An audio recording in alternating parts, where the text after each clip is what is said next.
সুপারি পাড়তে যেই না কাস্তে উঁচিয়েছে অমনি তার হাতটা অবশ হয়ে গেল। কাস্তেটা ঠং করে মাটিতে পড়ে গেল। আরে হাতটা এমন অবশ হয়ে গেল কেন? সে আবার কাস্তে তুলল, কিন্তু আবার একই ঘটনা ঘটল। এই যা, 3 বারের বার সে ভয় পেয়ে পিছিয়ে এলো। না, আজ আমার দ্বারা আর হবে না, শরীরটা কেমন করছে। বাবা, তুমি কি কোনো হাসির শব্দ শুনলে? মনে হলো যেন কেউ খিলখিল করে হেসে উঠলো। কই না তো, বাজে কথা বলিস না তো, চল কাজ কর। দুপুরে কাজ করতে করতে তারকের খুব জল তেষ্টা পেল। বাবা, কি তেষ্টা পেয়েছে! জলের কলসিটা কই গেল? এখানেই তো রাখা ছিল।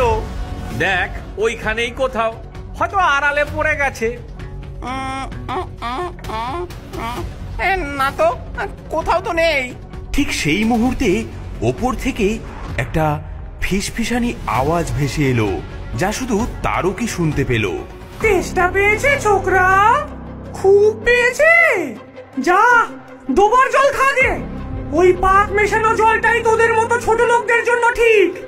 আমার বাগানের শুদ্ধ জল তোদের জন্য নয়।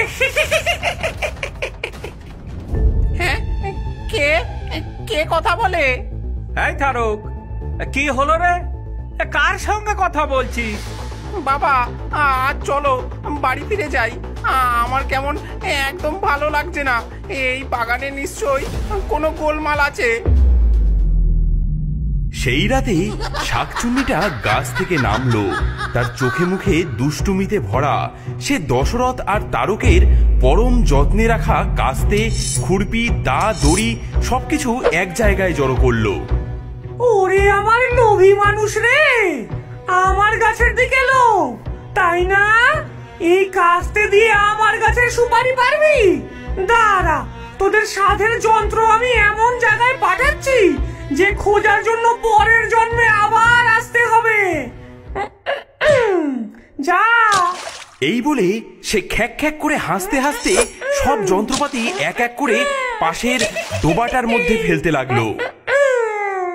ডোবার মধ্যে ধপাস ধপাস করে পড়ার শব্দটা রাতের নিস্তব্ধতাকে ভেঙে দিল। এ কি রে তারক, সব যন্ত্রপাতি হাওয়া, কাস্তে, দা, খুরপি কিচ্ছু নেই। নিশ্চয়ই কাল রাতে চোর এসে চুরি করে নিয়ে গেছে, কিন্তু সব একসাথে। চলো তো পাশের ওই ডোবাটা একবার খুঁজে দেখি।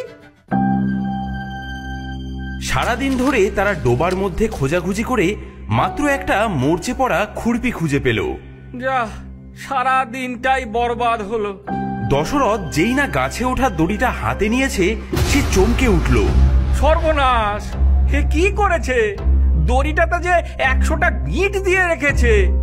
এ গিট তো খোলা যাবে না বাবা, বড্ড শক্ত। আর কি বিশ্রী পচা মাছের গন্ধ বেরোচ্ছে এই দড়িটার থেকে। শাকচুন্নিটা মগ ডালে বসে পা দোলাতে দোলাতে এই দৃশ্য দেখছিল, আর হাসিতে তার শরীর বেঁকে যাচ্ছিল। খোল, এবার গিট খোল। গিট খুলতে খুলতে সকাল হয়ে যাবে, তবুও একটা গিটও খুলতে পারবি না।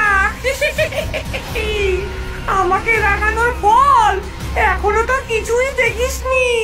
তারক, আমি নিশ্চিত এ কোনো সাধারণ চোরের কাজ নয়। কোনো অপদেবতা আস্তানা গেড়েছে ওই উঁচু গাছটায়। তাহলে উপায় কি বাবা? এভাবে চলতে থাকলে তো আমরা তো না খেয়ে মরবো। উপায় আছে, প্রেতাত্মারা শুদ্ধ জিনিস সহ্য করতে পারে না। কাল সকালে আমরা গাছটার চারপাশে তুলসী গাছ পুঁতে দেব। দেখবি তুলসী গাছের গন্ধে অপদেবতা কাছেও ঘেঁষতে পারবে না। পরদিন বাবা ছেলে মিলে সেই উঁচু গাছটার চারিপাশে মাটি উঁচু করে অনেকগুলো তুলসী গাছ পুঁতে দিল। রাতের বেলা শাকচুন্নিটা গাছ থেকে নেমে এলো। তার চোখ দুটো রাগে টকটকে লাল। হ্যাঁ, ওরে বুড়ো, এই কটা শুকনো পাতা দিয়ে আমাকে ভয় দেখাবি? আমার বাড়ির উঠোনে এসব নোংরামি? আমি মাছ খেকো শাকচুন্নি, তোদের এত সাহস? হ্যাঁ, এই বলে সে এক এক করে সব তুলসী গাছ শেকড় শুদ্ধ উপড়ে ফেললো, পাতাগুলো দাঁত দিয়ে চিবিয়ে থুথু করে ফেলে দিল। কি হলো রে বুড়ো? কই তোর তুলসী? সব আমার পায়ের তলায়। শুধু তাই নয়, সে দশরথের গলার স্বর হুবহু নকল করে বিকট সুরে ভজন গাইতে লাগলো।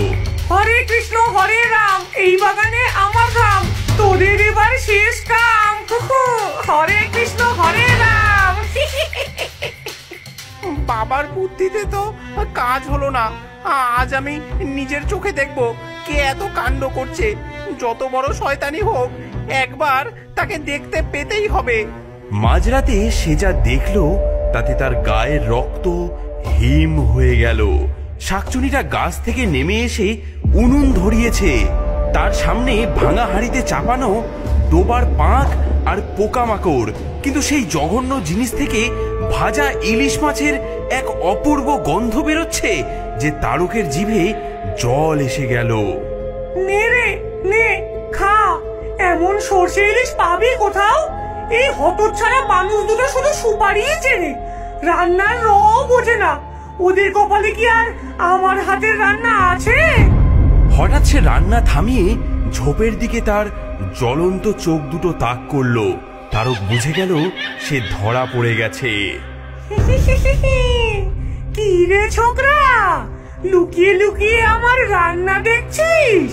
গন্ধটা খুব ভালো, তাই না?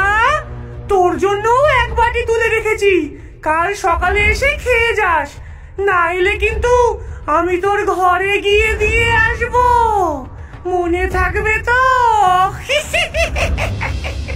এই সরাসরি হুমকিতে তারক আর এক মুহূর্ত দাঁড়ালো না সেখানে। সে পড়ি কি মরি করে বাড়ির দিকে দৌড় দিল। পেছনে শাকচুন্নির অট্টহাসি প্রতিধ্বনিত হতে থাকলো।